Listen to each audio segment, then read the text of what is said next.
Ukrainian Defense Forces continue to stand firm. Near Kostiantynivka, Ukrainian soldiers, together with adjacent units, successfully repelled another mechanized assault by Russian forces. The enemy once again attempted to break through Ukrainian battle lines near Ivanopillia on the Kostiantynivka axis, but this attempt was completely crushed by the warriors of the 28th Separate Mechanized Brigade. This time, Russian troops deployed their heavily armored Shed tanks along with around 15 assault groups. However, long before they could approach Ukrainian positions, they were met with intense artillery fire from 28th Brigade. The fight was then taken up by drone strike crews from multiple units, including BBPS Spalakh, Coordinating Company RV of the 3rd Battalion, pilots of the 2nd Mechanized Battalion Libertas, the 1st Battalion, and supporting neighboring units. The reinforced enemy tanks proved stubborn but not invincible. They were stopped, dismantled, and burned. One by one, disoriented Russian assault troops were hunted down and eliminated. Precise coordination between drones and infantry, enemy assault repelled on the Liman axis.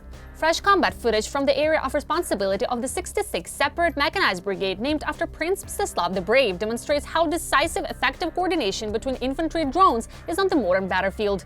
During another attempted enemy assault on the positions of the 2nd Mechanized Battalion Onuki Adolfivny, Ukrainian infantry detected a Russian assault group in time and immediately engaged it in close combat. Once the enemy was pinned to the ground by infantry fire, drone operators of the battalion took over and methodically eliminated the attackers from the air. As a result, the assault attempt completely failed. The enemy assault group was destroyed through combined action of infantry and drones. Repelling large-scale mechanized assault by Russian Marine forces on the Dobropilya axis. Russian forces launched a major mechanized attack, advancing in 4 armored columns in an attempt to break through the positions of Ukraine's defense forces. The assault was reinforced by 11 units of motorized vehicles.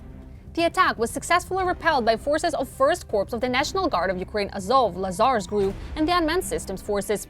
To stop the enemy advance, Ukrainian defenders employed strike drones, tube artillery, multiple launch rocket systems, small arms fire, and remote mining. As a result of the battle, the enemy suffered heavy losses. 6 tanks destroyed, 9 infantry fighting vehicles, 5 armored personnel carriers, 1 armored recovery vehicle, 10 units of motorized equipment. Enemy elimination operations are ongoing. For 1.5 months, a ground combat drone of the 3rd Assault Brigade held the frontline position instead of infantry.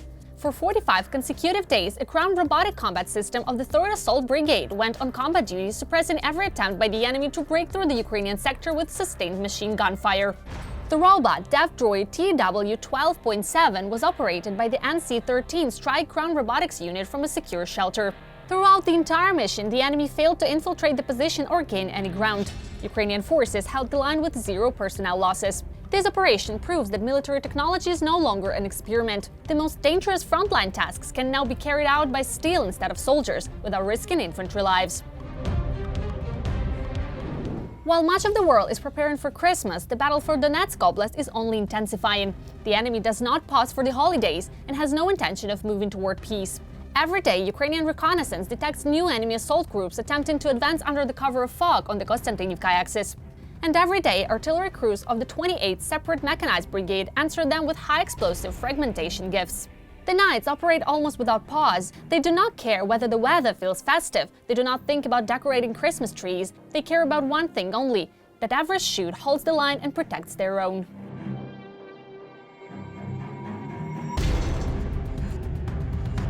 Another day of defense in Kharkiv Oblast, and more unpleasant surprises for the invaders. Near Kamyanka, 2 Russian troops riding a single motorcycle learned very quickly that Ukrainian FPV drones do not respect speed. A bomber drone then sealed the outcome. Next came dismounted assault troops. Drones flashed them out of their hiding spots, and the infantry of the 3rd OVMBR brought the fight into its logical conclusion on the ground. In the Dvorichna sector, FPV crews from Crazy Cats turned a 2-story building into a very bad memory for its occupants. And drone operators from Gatila added yet another occupier, along with a D-30 howitzer, to the enemy's loss list. This is what everyday defense looks like: relentless pressure, precise strikes, no safe ground for the enemy.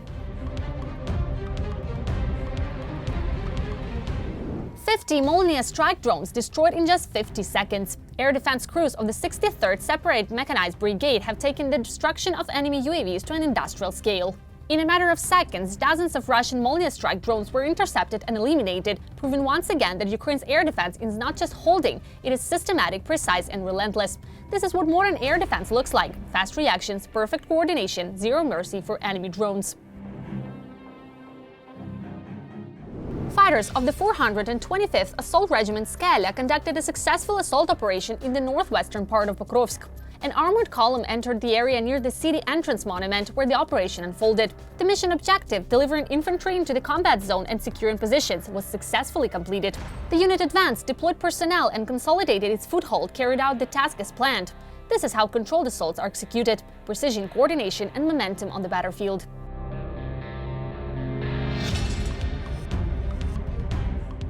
Fighters of the 425th Assault Regiment Spalakh continued to carry out a defensive operation inside the city of Pokrovsk, holding key positions and preventing enemy advances. Despite continuous shelling and assault attempts, the fighters of Spalakh maintained discipline, coordination, and situational awareness. Defensive positions are strengthened, infantry operates in close cooperation with supporting elements, and every movement of the enemy is met with a calculated response. The mission remains unchanged: hold the city, deny the enemy freedom of maneuver, and protect Ukrainian positions at all costs. Day by day, meter by meter, the defenders of Pokrovsk continue to do their work, quietly, methodically, and under fire.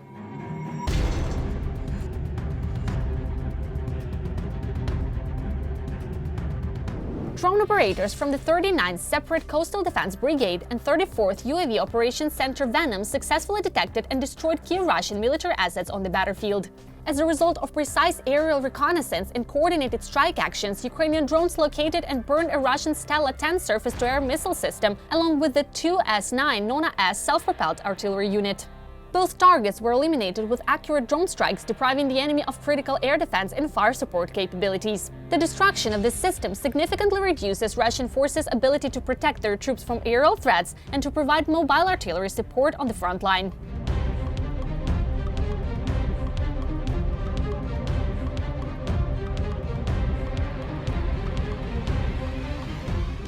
Pilots of the 63rd Separate Mechanized Brigade have eliminated 20 more Russian occupiers on the Serebranski Forest, continuing systematic pressure on enemy forces in this heavily contested area. As Ukrainian drones engaged the targets, the enemy attempted to escape in every possible way, fleeing through the forest, discarding their rifles, hiding in cover, and even pretending to be dead.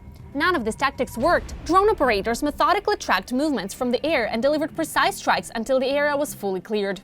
The Serebranski Forest remains under constant Ukrainian control, and any hostile presence there is systematically identified and destroyed.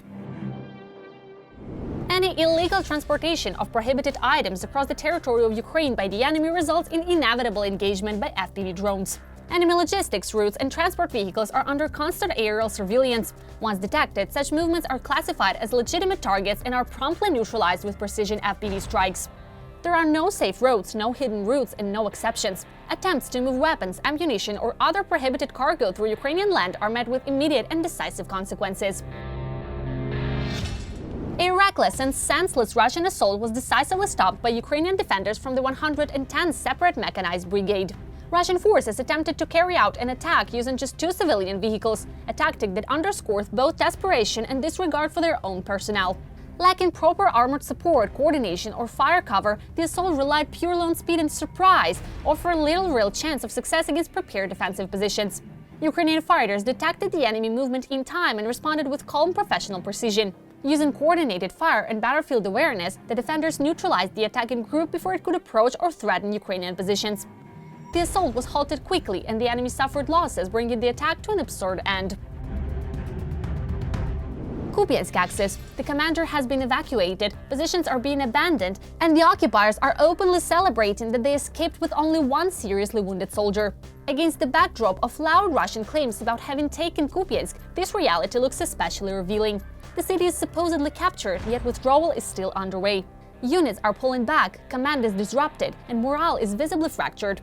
What we see on the ground sharply contradicts propaganda statements. Instead of consolidation and control, there is confusion, evacuation of leadership, and a hasty retreat from positions that prove impossible to hold. Even limited losses are framed as a success, exposing how fragile the situation actually is for the invading forces. Russian forces have begun cross-border attacks in Ukraine's Sumy and Kharkiv regions, according to the Institute for the Study of War. ESW reports indicate an escalation of hostile activity along the border, with Russian units attempting to apply pressure across multiple sectors and probe Ukrainian defenses near the front line. These actions mark a new phase of cross-border operations aimed at stretching Ukrainian forces and creating additional points of tension. More details on what is unfolding along the line of contact, including the latest battlefield developments and operational assessments, are coming up in our military overview. Minus $100 million for the Russian army. That's the estimated scale of losses from the operation by Ukraine's GUR, during which the Russians were relieved of Su-30 and Su-27 fighter jets stationed at an airfield near Lipetsk, Russia. Ukrainian intelligence operatives spent only 2 weeks on the operation. Late at night, from December 21st to 22nd, new explosions rocked the Krasnodar region. The explosions occurred in the village of Volna. It is reported that drones attacked the Taman seaport. The strike damaged a pipeline at one of the terminals. A fire also broke out. According to the operational headquarters of the Krasnodar region, 2 piers and 2 vessels were damaged as a result of the drone attack. Senator Lindsey Graham stated that the United States should provide Ukraine with Tomahawk missiles if the Russian dictator Vladimir Putin refuses a peace agreement. This is an element of military political pressure on the Russian Federation. It should be noted that the United States has not stopped providing Ukraine with intelligence data for even an hour, nor with expanded military technical assistance. Telegram channels are publishing information about the American electronic reconnaissance aircraft, the Bombardier Artemis. According to the information provided, it took off from the Mihail Kogalnicianu airfield in Romania and is conducting reconnaissance over the Black Sea. The successful strike by Ukraine's defense forces on the submarine in the Novorossiysk Bay is, first and foremost, an element of a joint operation with our strategic partners. The point is that at the moment the maritime drone strike was carried out, an American long-range radar surveillance aircraft was spotted in the sky over Crimea. The reconnaissance range of the Bombardier Artemis II's aircraft is 600 kilometers. It can detect certain objects, radar stations, communication stations as far as Rostov-on-Don, Donetsk and Kherson. On the night of December 22nd, the Russians attacked Ukrainian Odessa. The Institute for the Study of War reports that the occupiers have become more active in the north of Sumy and Kharkiv regions, carrying out limited cross-border attacks there. This is the so-called thousand cuts tactic, meaning simultaneous strikes in several directions to divert the operational reserves of the General Staff of the Armed Forces of Ukraine away from the main direction of the Russian offensive. And this refers to the Donetsk region, Pokrovsk, Kostiantynivka and Lyman directions. On Sunday, December 21st, Deep State analysts reported that the occupiers had captured the village of Zvanivka in the Donetsk region. A striking elimination of a war criminal. Russia has confirmed the death of Major General Fanil Sarvarov, head of operational training for the Russian armed forces, who participated in combat operations in Chechnya, Syria and Ukraine. The Russian investigative committee has already, so to speak, found those responsible and, as usual, is considering the version involving Ukrainian special services. Destroyed military aircraft and 2 Russian vessels. This is the latest confirmed haul of Ukrainian drone operators. Recent strikes carried out by the armed forces of Ukraine demonstrate a sharp increase in effectiveness as Ukrainian defenders have mastered new operational tactics in drone warfare. This development signals a clear shift on the battlefield. Drones are no longer just support tools, but a decisive strike force capable of changing the balance of power. More details on the new tactics and their impact in our full military overview. Ukrainian defenders continue to destroy the enemy not only on the front, but also in the rear.